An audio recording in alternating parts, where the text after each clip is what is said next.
Beloved, believe not every spirit, but try the spirits, whether they are of God, because many false prophets have gone out into the world. Hello, everyone. Welcome to the channel Consider This. Most of you know I am Clement Norris, and I do, as always, appreciate the fact that you have taken time to watch the program. Today, I'm going to be covering a young lady. Her name is Kristi Burk. Miss Burke, I've noticed, has been posting a lot of programs on YouTube. She has left Christianity. She was brought up, according to her, in the fundamentalist Christian. And now it seems as though she feels it is her mission to get others to reject Christianity. And so, what I want to do is look at some of the things that she has said, because I mean, she may be saying some things that are true, some things that are important that we definitely need to consider. And then I just want to, uh, as with previous show, look at it biblically and see if it is lining up with the Bible, because she is making some very strong, extremely strong statements.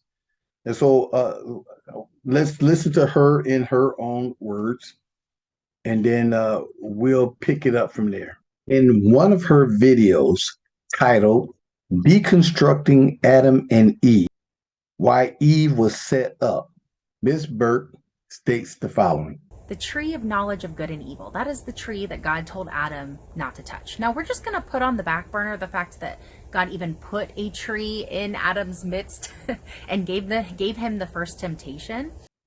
So, according to Ms. Burke, God gave Adam the very first temptation. I hope that you, like me, find it incredibly hard to believe that the Apostle James was not familiar with the book of Genesis. I say this because Miss Burke is not the first and definitely won't be the last person on the planet Earth to accuse God of tempting anyone into sinning. As a matter of fact, I think it's fair to say such accusation is the reason why God inspired the Apostle James to write James chapter 1 and verse 13.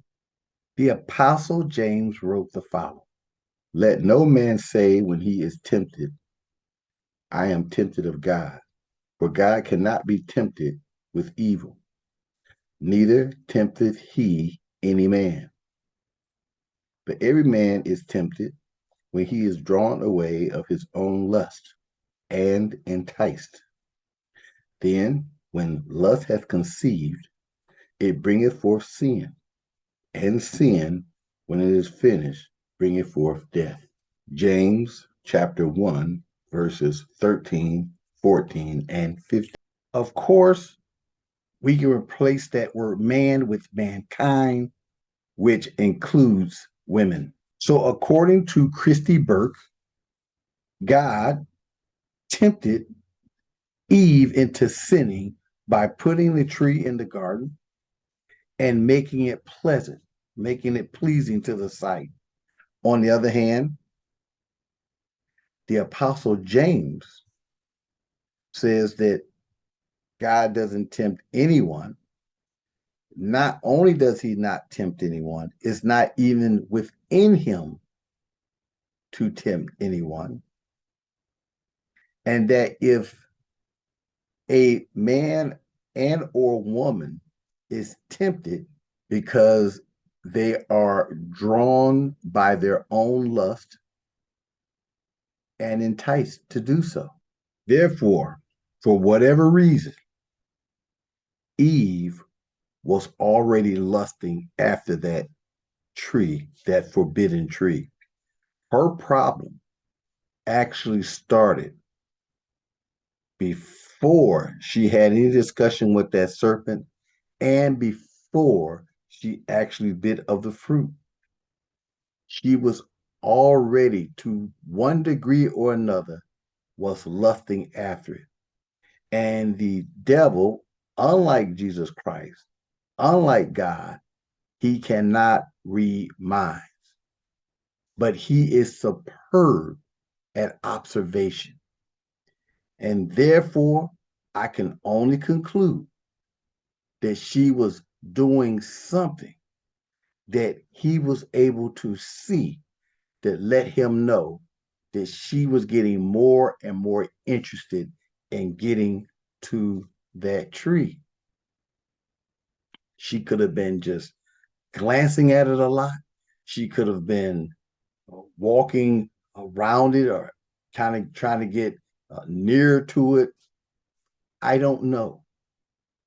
But there had to be something about what she was doing that he was able to see to let him know that the likelihood of him convincing her, tempting her to go ahead and get the fruit and eat it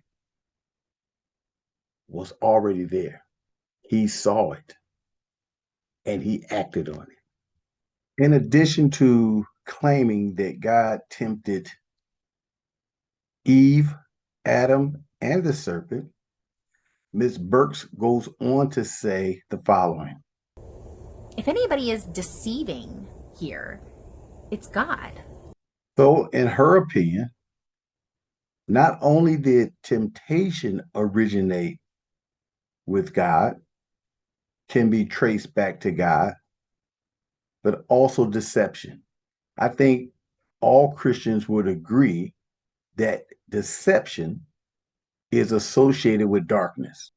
Therefore, if Miss Burks is correct, then the Apostle John was wrong when he wrote the following.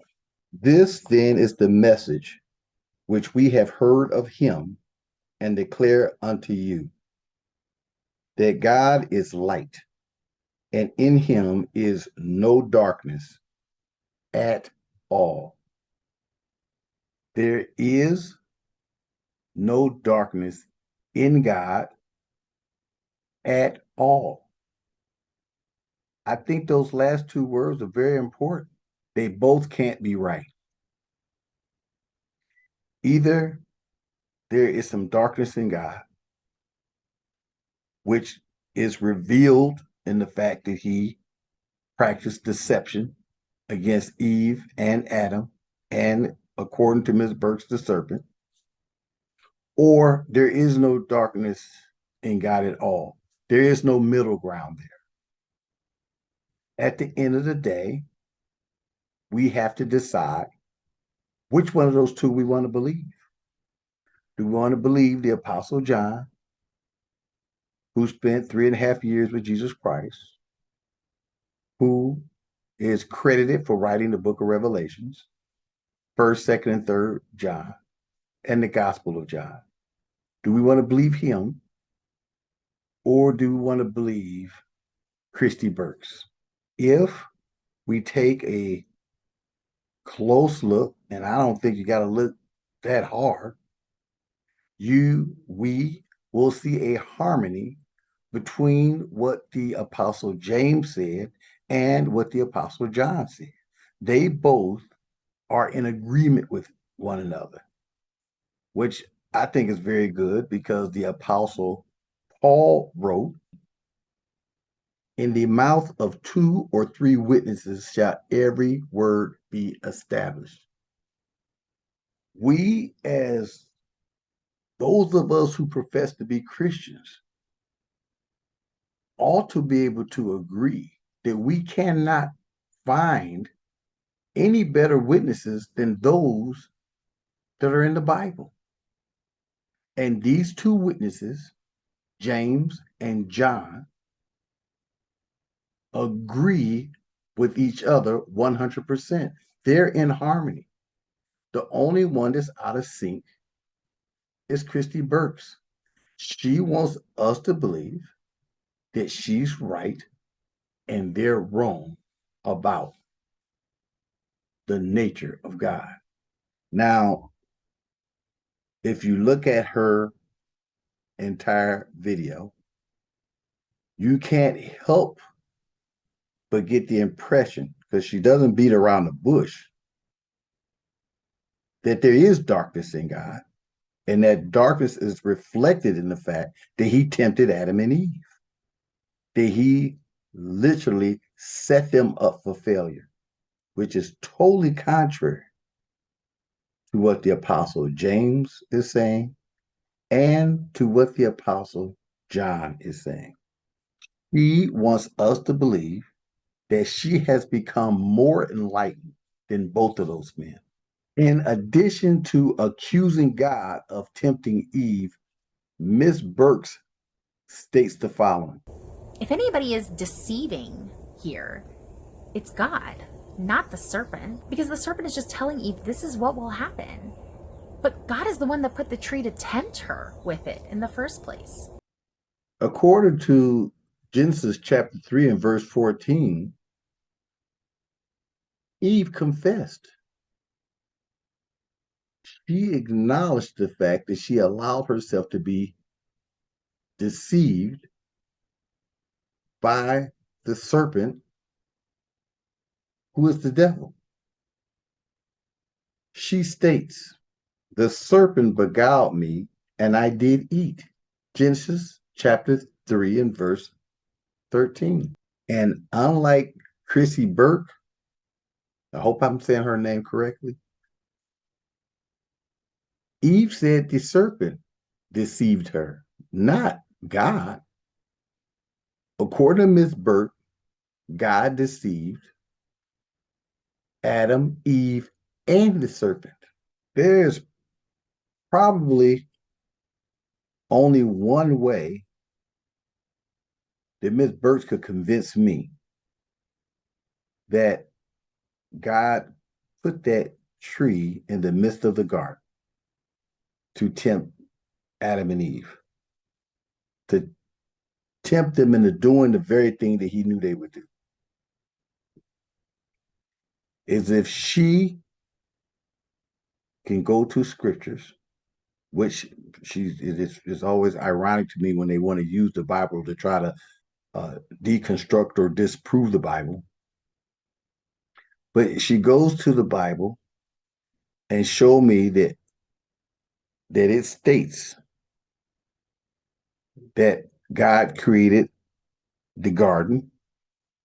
In the garden, he put no food, that he set one tree in the midst of the garden, which I don't even think we can use the word garden anymore, and then told them not to eat of that tree, uh, create them with the ability to feel hunger, and then he turns around and he leaves, that he abandons them there. So they have no food, and you took the tree and set it in the midst of that garden with the food just hanging there and telling them not to touch it. Then she probably could have at least got me to tilt more to her side. But I think she knows as well as I do that the Bible is clear that when God created that garden, he put all manner of food, plant-based food in that garden for Adam and Eve. There would have been no reason for them to be starving. There was plenty of other things that she could have ate other than that tree that was in the midst of the garden. Considering that Adam and Eve were created in God's image and in his likeness, they had the fruit of the Spirit. The fruit of the Spirit, one thing that is mentioned, I think, fairly frequently in the New Testament, is that the fruit of the Spirit includes temperance. Temperance means to have control. Eve had within her the divine control not to do what she did. She did it anyway. Adam, he also had it. And he did it anyway. This, I think, is one of the reasons in the Bible sin is referred to as a mystery. God provided them with all his armor, and yet they still disobeyed him. So in my mind, there is a difference between tempting and testing. God was testing their loyalty to him, especially when he took away any reason they could have to be disloyal to him. He put them in a perfect environment, provided them with all the food they needed. There was various animals around. The Bible seems to suggest this place was very beautiful. They had a home. They had each other. And more important, and I don't really know how to really stress how important I think this is, this next point, is that he made them in his image and in his likeness. When the serpent said to Eve that God did not want them to be as he was, the response that really both Adam and Eve should have had to him was, we already are as he is. And if we need any more knowledge, we can go to him for it. He is our tree of knowledge of both good and evil. Anything that we needed to know, he could tell us. He was trying to keep us away from evil. I can't imagine why anybody would have an issue with that. The Bible talks about what's referred to as appointed times. God always does everything in its appointed time. And when the time was right, whatever knowledge of good and evil that Adam and Eve would have required, God could have gave it to them. With these things in mind, I'm going to bring this particular program to an end. I hope and pray you enjoyed it. I never want you to walk away feeling like it was a waste of your time. I hope and pray that you will subscribe, that you will hit the like button, as well as the little notification button. And of course, leave a comment. I would love to know what you think. But as always, thank you for listening, and I hope and I pray that you had a beautiful day. When losing weight, people tend to focus on exercise and a diet plan. Seldom, if at all, do they include God. Without God, no weight loss plan is complete. Watching and praying the weight away is more about gaining a closer relationship with God rather than losing weight. The purpose of this book is to keep you motivated until you have reached your goal and keep the weight off. The book is on Amazon.